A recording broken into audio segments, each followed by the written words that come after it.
Good morning.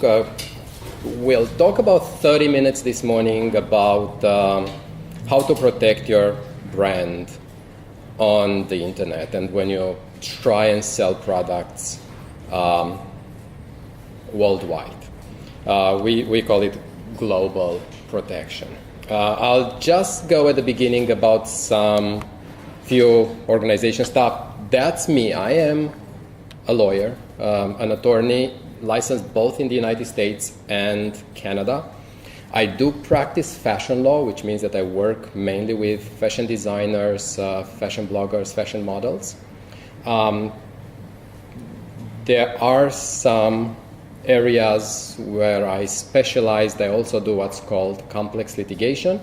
And complex litigation is usually something that we do have in the United States mostly, and it's class actions. That's when one, let's say, brand is sued by a group of consumers and they consolidate the litigation as one. Usually those are like $1 billion litigations, and it's a place where nobody wants to be. But the fun part is that we do consult with other fashion designers on launching their brands in North America, both in Canada and the US, and we have quite a few successful ones. The presentation today is not legal advice. We have to say this, we have to put it there just to let you know that if you have a question, we'll try and answer the question. However, we'll just limit the answer. Well, I will try and answer the question, and I will just limit the answer to the information you gave me. That would not give you a complete answer, but it will give you an idea. So don't rely on it. Don't go back and say, well, I heard that guy, he was speaking English, and he said that I should do this. Try and run it by us one more time, or run it by a local lawyer, or run it by somebody who would look specifically at your case and tell you if that works for you or not. So a little bit about today's presentation. We'll talk about your brand's value, and when I say your brand's, it doesn't have to be a fashion brand. As you will see later, it can be your personal brand. We'll talk about copyrights, trademarks, and patents. Patents is one of my favorite subjects, and when we get there, you'll find out why. You can monetize patents very well. Social media and brand engagement and influencers, as well as celebrity endorsements. That's going to be our next topic, and we'll end up with some best practices. Now, the reason why I'm here, I mentioned I'm a US and Canadian attorney, and I'm in Riga, Latvia, Europe, is because the retail is changing in North America. I assume it's changing in Europe as well. It's probably changing here, but it's changing big time in North America, both in US and in Canada. And you have these, big retail stores moving online. So you probably all heard about these major American stores like Nordstrom, Saks, Hudson's Bay, Lord & Taylor, and of course Macy's. This is Macy's in Times Square. It's a huge store. I think it has 9 stories and 1 block wide. So massive stores. But in our days, these are the titles that you can see on the internet. So Nordstrom is firing people, Hudson's Bay is laying off, and Macy's is cutting jobs. Why? People are not buying from these types of stores anymore. They are trying to move online. People are trying to make the shopping experience more convenient than driving to the store, parking the car, and so on and so forth, right? So what we are looking at, it's not necessarily online 100%, but we are looking at new concepts and new ideas where the same big companies that we talked about before, like Nordstrom, would have a different type of stores. And this is a store that launched in, I think, 2 weeks ago. So 2 weeks ago, Nordstrom opened the first clothing store without clothes. And if you can see there, you can have a manicure at the store. You can try some new wine, and it's all free. So what Nordstrom is doing, the store is staffed by consultants. You would go in, you would browse online, and they'll tell you what clothes they recommend. Then you order the clothes online, they'll ship it to the store, you'll go back there and try, and they'll do alterations, and so on and so forth. So they don't carry any stock. If you go inside, you won't see clothes.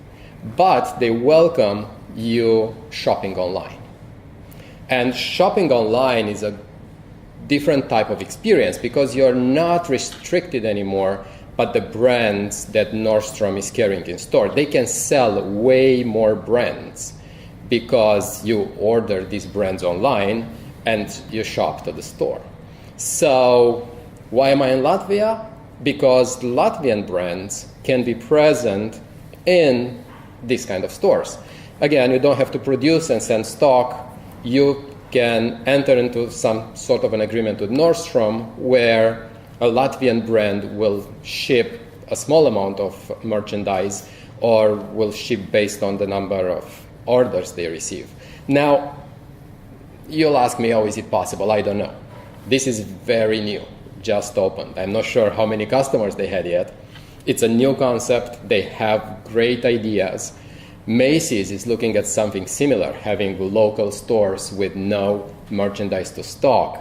Now, this is the future. So is it going to work or not? I have no idea. They paid consulting firms considerable amount of money, and they are saying, yes, that's the future. This is what's going to be. It's 2% square footage from the square footage of a regular Nordstrom store. So their costs are going down. The selection of merchandise is going to skyrocket. Okay, so going back to your brand's online presence. And again, a brand can be like a clothing brand, or it can be your personal brand as an actor, a model, or really, sky is the limit. And I selected a few things that every brand should have. One of them is a domain name, website, some listings in Google, for example, some social media pages. And when I say some, I would refer to probably different platforms, like Facebook, Instagram, Twitter, VK, blogs, one or multiple, review website. I'm not sure how popular are the review websites here, but they are quite huge in North America. So being on a review website and having good reviews is part of every brand's online presence, as well as third-party social media. And third-party social media are retweets, reposts, and so on and so forth. Now, the value that you create online as a brand, of course, your domain appreciates. And I gave you as an example our domain. And when we decided to purchase this domain name, we looked at it and said, well, fashion.law basically says everything about what we do. We do fashion and we are in the law industry, so that law works okay for us. And because we do fashion, it's fashion.law. A catchy trademark, a catchy domain name appreciates as a trademark. And you can use it and people would relate to it. Original content for your website, that's something else that you need and that's part of your brand's value. And we'll go a little bit later over ambassadors and followers. Now, trademarks. Since we are just a few here, I'm just going to ask the audience to show hands if they want to raise hands, if anybody knows what a trademark is. Raise a hand. Okay, we'll have 1, 2. Okay, we have 2 people. Perfect. That's the symbol that you'll see next to an element that's trademarked. And what's a trademark? Basically, it's what they say, it's a source identifier. Basically, a consumer would look at the product, will see what's written on it or the color of the box or anything like that. And they'll say, oh, I know this product, right? So you can think of the Coca-Cola logo. It's not in fashion, but it's quite prominent, right? Or you can look around and you can see Sony right there across the street. If you look at that name with the specific font, you know that those products are Sony Electronics and they are coming from whatever Japan, and it's a certain quality associated with that brand. The purpose of a trademark is to avoid confusion, right? You don't want to have 10 brands being named Sony. And that's why what we do advise people, register your trademark. That's quite important because the trademark is like any other piece of property. So you have, I don't know, a car, or you have an apartment, or you have any piece of property you can think of, right? It appreciates over time if you take good care of it. It goes down in value if you don't take good care of it, right? Like your car, it may be quite old, so it's not as valuable as it was at the beginning. Or, if you have a vintage car, it's even more valuable. The same is with a trademark. It's part of property that your company or your brand owns. And you can sell it, you can lease it, or you can manage it through various type of other agreements. For example, Sony is producing electronics in various countries, and they are licensing their trademarks to producers, and they are monitoring in the same time the quality of the products, right? So I just chose Sony, but think of any other firm or any other company in the fashion industry, Gucci. Gucci is not producing anything, or Hugo Boss is not producing everything in the same factory. They're just using their trademark to monitor what's being produced, where it's being produced, and where it's being sold. And I chose Hugo Boss because I saw a store right here across the corner, and I know they are producing in Latvia.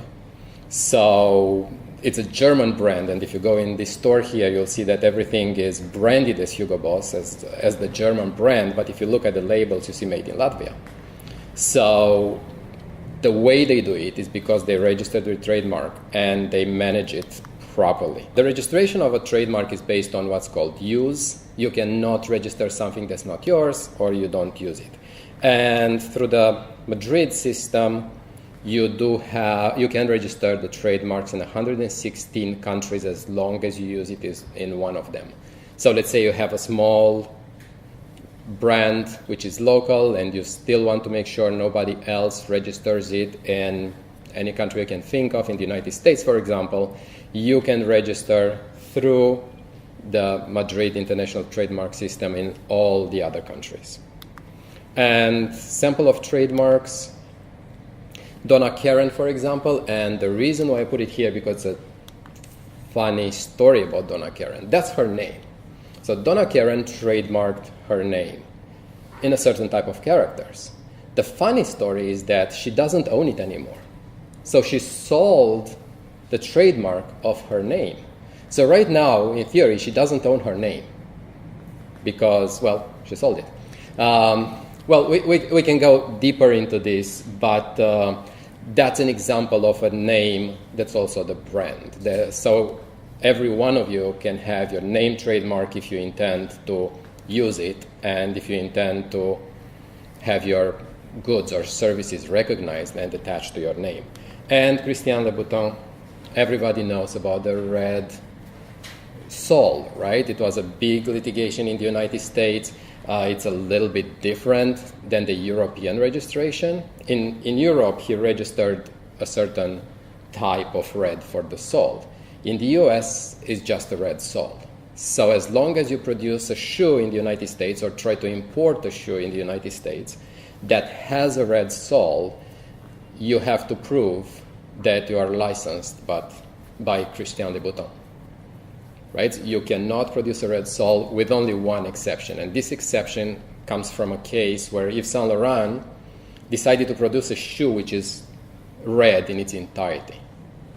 And of course, Louboutin sued on trademark infringement, and the court said, that would be the only exception. So if you have a shoe that's red in its entirety, you can sell it in the United States or Canada for that matter. But other than that, if you have a red sole, it has to be Louboutin, because you want people to recognize who's wearing Louboutin and they're walking on the street. Well, that's not necessarily the reason, but you can fairly say who's wearing Louboutins. And again, the color is a trademark. It doesn't have the little R on it, but it is registered and protected. Now, copyrights, not my favorite. You can copyright your website content, and that's usually useful. I looked at a couple of Latvian designers before coming in here. Most of the websites would have a copyright notice at the bottom. However, I couldn't find any copyright registration. Usually we advise people to register it. The simple sign that you see right there, well, it says copyright 2017, does not necessarily protect entirely your work. You would have to register, and usually it's very inexpensive. In the United States, you can register your website and register the copyright for your website for $50. That's 30 euro. And that, again, protects the content from being copied by anybody else. Some other examples, and you will see here, are graphic and sculptural works. And when I'm referring to this, there is an example of a belt buckle, as long as you can show that the main purpose of it is not to keep your pants together, but to show some form of artistry, then it is protectable by copyright. And the chevrons on the cheerleaders' uniforms, well, cheerleaders are not necessarily very popular in here. However, this was a case that was decided last year by the Supreme Court of the United States. As you can see, the difference between the two garments, one is the original and the other one is a copy. And of course, the owner of the original copyright sued and said they copied. And the Supreme Court of the United States had to decide if the elements on the garment are artistic or they are part of the functional part of the garment, right? The company that copied the design said, well, it's functional because it's for cheerleading. If it wouldn't be a chevron on it, it wouldn't be for cheerleading. But the Supreme Court didn't buy. They said, you copied it. You can functional means without it you cannot use it as for the purpose that was intended. So you have a T-shirt. Functional is the fact that it's a T-shirt. If you cannot use it as a T-shirt anymore, that's not functional. But whatever you write on a T-shirt, that's protectable by copyright. And now, to confuse you even more, everybody looks so confused, I'll go to patents. And as I said, this is my favorite type of intellectual property protection because you can monetize it very well. And there are few companies or people that will really go into arguing with you. I'll just keep and give you an example. This is called Lululemon yoga pants, right? And what Lululemon did, I'm not sure if anybody heard about Lululemon. Nobody? Okay. It's a Canadian yoga wear brand. It's a sportwear brand. It's based in Canada, in Vancouver. They are quite big in the United States, but the way they became big, they started to register patents for their designs. And I think in 2015 they were making more money from exploiting royalties on these patents than from actually selling clothes. As you can see, it's nothing that you couldn't think of before, right? It's just a design that they wanted to register, and they did register. And of course, Calvin Klein, a couple of years after, they came up with the same design, right?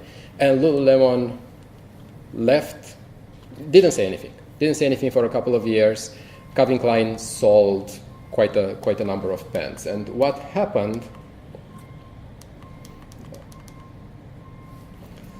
according to the US law, if somebody is infringing on your patent, they are liable to you to the extent of his total profit. So what happened with Lululemon, after a couple of years when Calvin Klein sold their pants, they went back and said, well, how much money you made on these pants? Whatever the amount was. They said, well, you owe us the entire profit. So all the money you made, you give it to us because you had a patent. And it was your responsibility to check and make sure you're not infringing. At this point, Lululemon owns the most US design patents. So if you think of all the companies, they own the most. And they have patents for everything you can imagine. And they are licensing it. If somebody, they have a patent for gym wear with a hole for the finger, you know, the one that you put your finger through in a sleeve. They have a patent for that. So every time a different sportswear brand has some sort of of a hoodie or a jacket with a hole for the thumb, they'll have to pay. Either they pay a license fee to Lululemon to use that design, or they are liable for 100% of their profits. Now, going back, so as I said, that's the part I like about the patents, because you can be creative. Anything that was not registered is wide open. You can go there and register anything that's original and was not registered before. And if anybody will use it, next year, 2 years from now, 5 years from now, you have a 15-year term for your patent, you can go and ask 100% of the money they made. Now, in the United States, as I said, it's 15 years, so your patent's protected for 15 years. After 15 years, it becomes public domain. So after 15 years, that Lululemon pants, everybody will start producing it, which is not true. We are talking about fashion. We're talking about seasons. Nobody's going to care about that in 15 years from now. Probably nobody cares about that in 5 years from the moment Lululemon registered, because, again, fashion is changing. But that's another reason why I like it, because I think it protects your design until the end of its life. Again, if you look back at the 80s, I don't think people are producing right now anything that was registered back in the 80s or the 90s. And this is a sample from Skechers.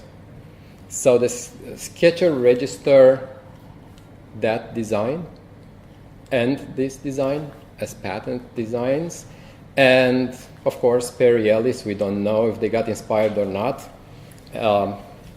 They produced a sports shoe that resembled with the design, so you can see the resemblance. Of course, Skechers sued, and of course, Skechers was compensated in a settlement by Perry Ellis. The heart that you see on the sole was also registered as a patent, and you have the patent number there. And Paris Hilton decided to have a shoe with a similar heart. I'm not sure if you see it here. And of course, she got sued for patent infringement. And they settled. We don't know if she paid 100% or 90% of the money she made, but probably her attorneys got fired after that because they didn't check on an existing patent. And again, it's not something extremely complicated. It's a heart on the inside of a shoe, on the sole, on the upper sole of the shoe. It's nothing extremely complicated. And still, if Paris Hilton comes up with the same idea and doesn't check if the idea is registered, she's liable. Yes. Okay, go ahead. It should be the same size? No. Or just the idea? Okay. Well, if you look in this one and this one, they don't look exactly the same. The shape is different. So Paris Hilton's shape was more elongated, while the registered design was more of a symmetrical heart. It doesn't really matter. The same happened here.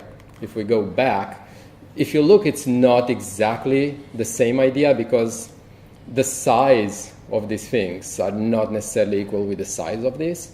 The number of circles here is different than the number here. However, they looked at both patents and they take it to court, and they told the court, well, if you look at them in between, what Perielis did is infringing, either on one or the other or a combination of both.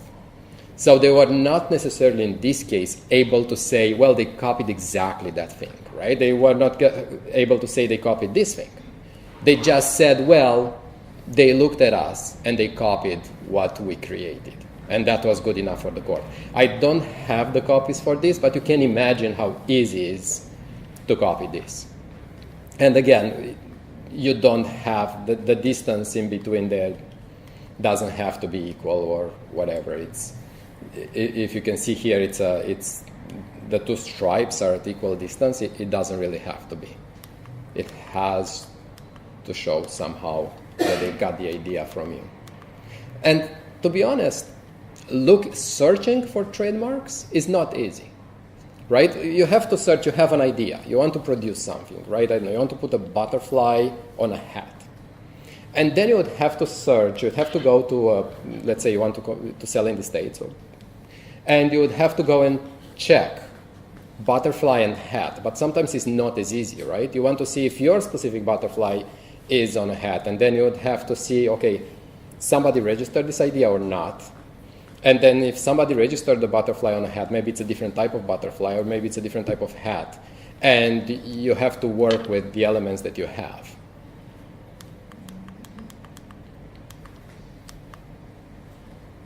Okay, right of publicity. What I did last night, I just went online on some not known websites and picked 2 pictures. And the idea is that I doubt that any of these models wanted their photo on that website. I'm not sure if you can see Oksana's picture here. This is written in Chinese, and she has some branding, she has a stamp right there. Okay, and this is from an Amorale. I think they picked it from their website. And I'm not sure if Oksana still works for them, but she was the face of Amorale, I think, a couple of years ago. So normally, both of these are like famous or quite famous models, right? And normally your mother agency, if you're a model, would look after monetizing and usage of your image. However, it's up to everybody to keep track of their image online.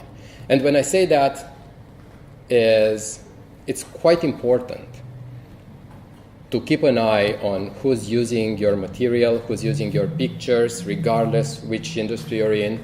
If you're a fashion designer, it's quite important to see what site and where are they based is trying to use your material to sell something else. And it's not so very complicated to police, and we'll go over a case quite fresh from Canada where a Canadian court said it's enough if in your country you try and stop it, and then you should be able to stop it worldwide. I'll answer more questions about that if you want. Celebrity endorsements is somehow connected. What I did here again, I went to a website, well, actually to a media profile called MLH Shop. MLH is a brand based in Eastern Europe, and they are dressing quite a few celebrities in the United States. And if you look, I think this is from their Instagram profile or Facebook profile, they're posting pictures with celebrities dressed in their clothing. And again, they are not based in the United States. However, they are using a US-based platform, which is Facebook, in order to do that. Now, when you open an account with Facebook, they will ask you to check there that you agree with their terms and conditions. One of them is that US law applies to whatever you do on their platform. Now, because you're in Latvia, they'll ask you to tick another one saying Latvian law applies as well. So while you're on Facebook, if you want to keep your account open, basically you have to abide by both US and Latvian law regarding everything that you post in there. And anybody know who this actress is? Katherine Heigl? Perfect. So what, you can see a picture here, sorry. She went to a store, and it happened she went to a Dwayne Reed store. Dwayne Reed is a big chain in New York City. It's type of a Maxima or Remy, right? So she was doing her grocery shopping. And Dwayne Reed said what it says right there. So that was their tweet. Love a quick Dwayne Reed run, even Katie Heigl, and they tagged her, can't resist shopping at New York City's favorite drugstore. I gave you a preview. Do you know what happened next? What? Do you have an idea? Okay. This is what happens next. $6 million. The Dwayne Reed was not authorized to use her picture or her image in order to promote their store. We don't know if she got $6 million. If you ask me, I would say she at least got free because they settled before it went further. Usually, lawsuits of this type would cost a couple of million to litigate. So Dwayne Reed would probably end up paying $6 million plus $2 million. So if you ask me, based on my experience, I would say she got $3 million at least. So that's an example of what not to do. And people are usually asking me, what am I supposed to do? I have this celebrity, I have Beyonce wearing my dress. How can I not put that picture on my social media? I mean, it's Beyonce wearing my dress. Like, come on. And what I advise is ask for permission. Send them a quick email. Send an email to their agents. Can I post this? Just want to make sure I don't have to pay you $6 million afterwards. And if you have a yes, post it. If you have a no, don't. Wait until they post it and advise people to go and look at it there, right? These kind of things also apply to reposts, right? If somebody posted a picture with Katherine Heigl and you repost it with your notes underneath, right? So let's say she posted on her own profile this, and then Dwayne Reed reposted the picture, retweeted with their notes on it, that wouldn't be okay either. Because they are using something that's online for one purpose, for their commercial purpose, which is not the way it should be. Okay, let's go to more interesting things. Well, it's more interesting. It's still, let's learn from some mistakes, right? Again, once you are on Facebook and Instagram, you are clicking that box that you would follow the US law and the terms and conditions. And everything that we're going to talk about is part of that, right?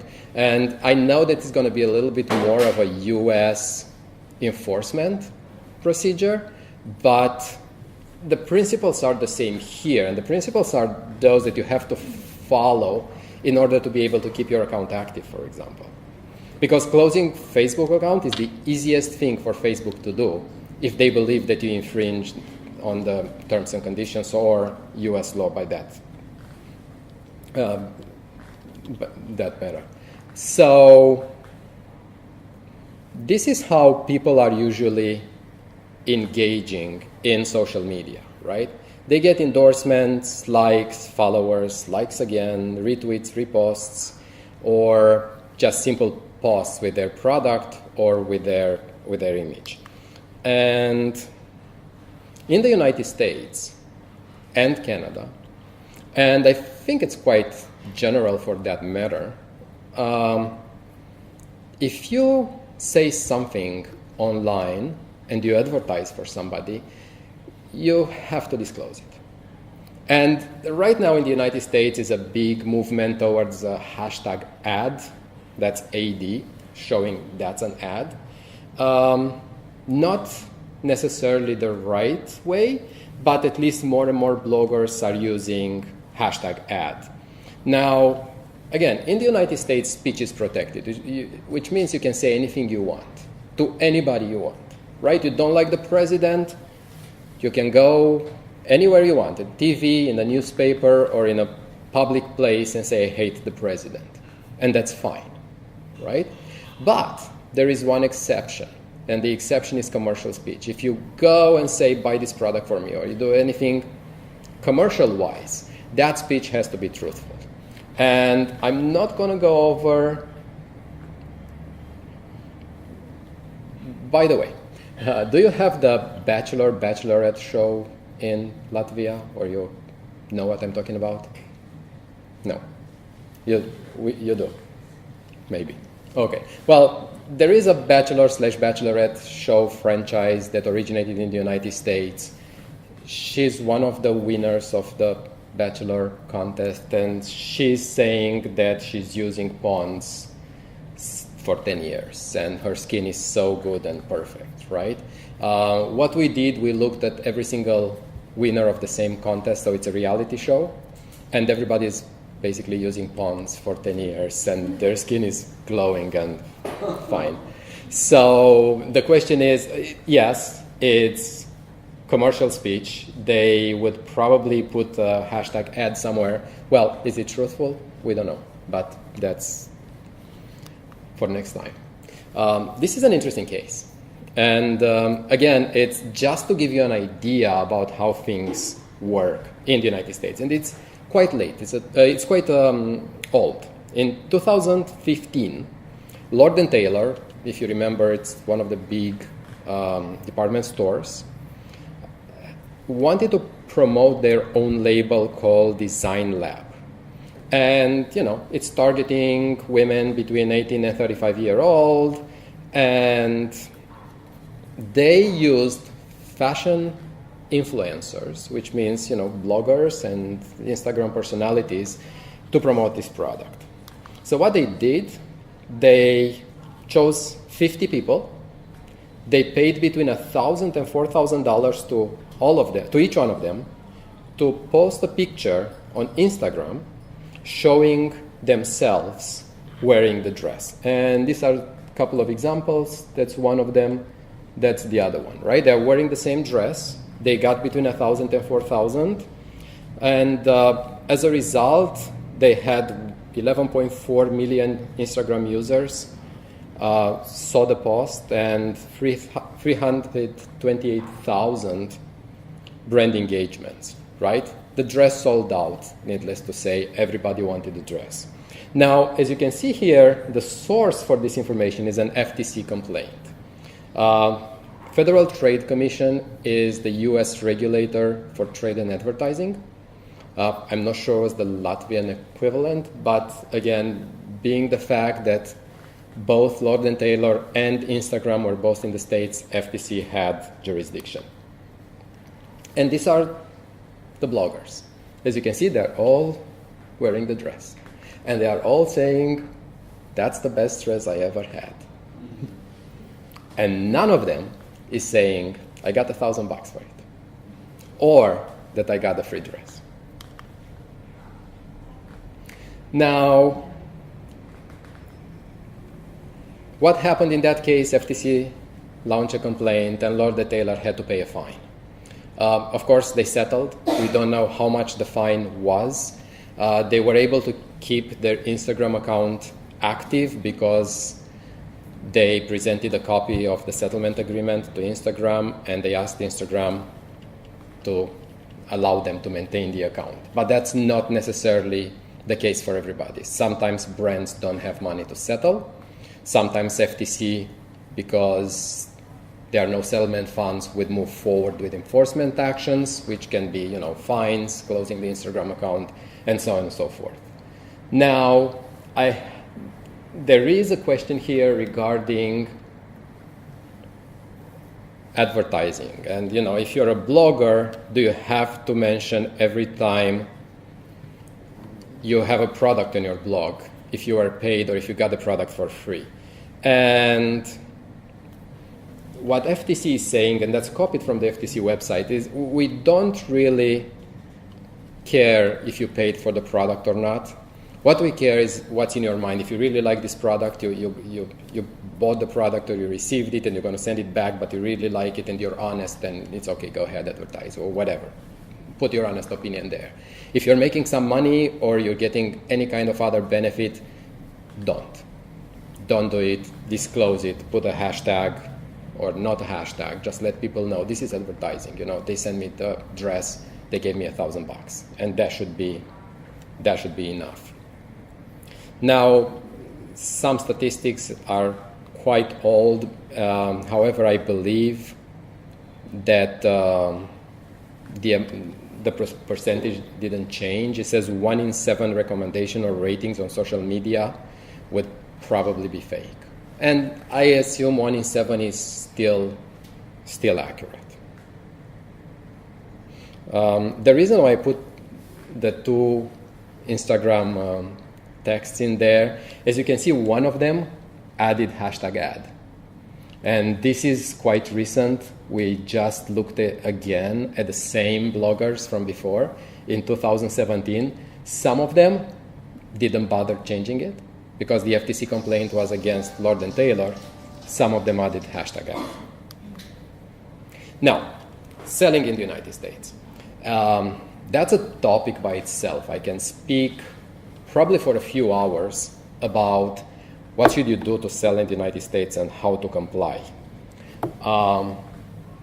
It is important to understand that selling in the United States, if you have an online store and somebody buys something from the United States, that product has to comply with the rules existent in the United States, right? And this is just a simple example, and this Proposition 65 in California.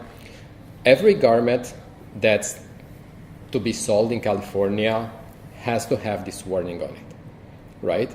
And basically the warning says that the garment may contain chemicals known to the state of California to cause cancer or birth defects. And if you ask me, every zipper, every piece of leather, every trim, and so on and so forth. So it's hard to find a product that won't need to have a warning like this.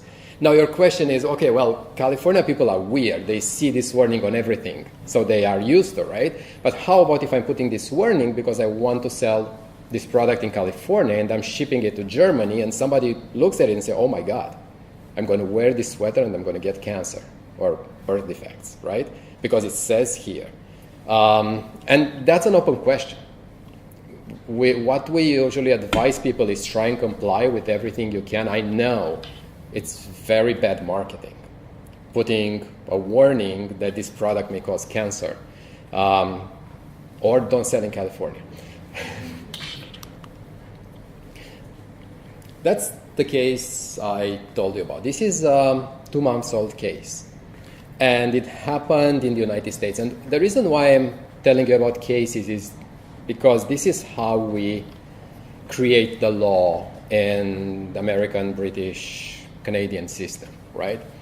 And this is the first case worldwide when a company sued somebody who was selling fake products and said, my intellectual property, my trademark, my patents, whatever, are infringed by a company that's doing this. So instead of Michael Kors, he's selling Michael Kors. And what we want Google to delist this company from all of their searches worldwide, right? And it took a number of years until it went all the way up to the Supreme Court of Canada. However, what the Supreme Court of Canada said is, yes, we order Google to delist the counterfeiter from every single search in every single country they are present. And it was, as you can imagine, a big deal about it, right? People are asking, well, how can a Canadian court order Google to delist a website from a Latvian search engine? And again, Canadian Supreme Court was quite strong and said, well, if you don't want to delist it in Latvia, let us know, and then you'll see. And they believe that they have enough power to force Google to delist sites like this from their searches worldwide. And that's very new, and it means something. It means that you can police your mark in one country, and that would have you using that, you can influence the way, for example, Google or Facebook works in other countries. Okay, very short because I'm almost out of time about online giveaways. It's okay to do it here if you do it on Facebook or YouTube. Pay attention. In the United States, they are considered lotteries, and lotteries are illegal unless you have a license to organize a lottery. And what's a lottery is when you ask something in exchange for a chance to win. And something would be, like in this case, buy my products or even follow us. If you request somebody to follow you in exchange for a chance to win, that's viewed as a lottery. And Facebook is catching on enforcing that, the same with YouTube, with people requesting an action, requesting something of value in exchange for a chance to win. Best practices. Oh, anybody recognize the picture? Okay, you know who she is. There is a show. It's in the US. I think you can find it online. It's called 73 Questions or 74 Questions, something like that. And Taylor Swift was asked all these questions, right? It's a rapid sequence. It's done by Vogue, I think, right? And one of the questions is, what advice do you have for new musicians trying to enter the market? And her advice was, find a good lawyer. And I personally trust this thing from Taylor Swift. I'm not sure if I trust anything else from her, but this was good advice. Other things, be honest with your followers, try and have new content all the time, ask for permission before posting somebody else's picture, disclose paid advertising. And that concludes today's presentation. We do organize seminars all over the world. Next time, well, I have it here for the next time, but right now I think it's time to go and eat. We can talk about creating an international corporate structure that's even more interesting than today's presentation, so we hope you'll all be there. So right now, questions. I know you all have questions. So. No? No questions. Okay, well, I'll be sticking around. It's 12 o'clock, so I promise that we'll be done by 12. And that's our copyright thing. We registered it, so we make sure nobody is copying it. Well, thank you very much for being here.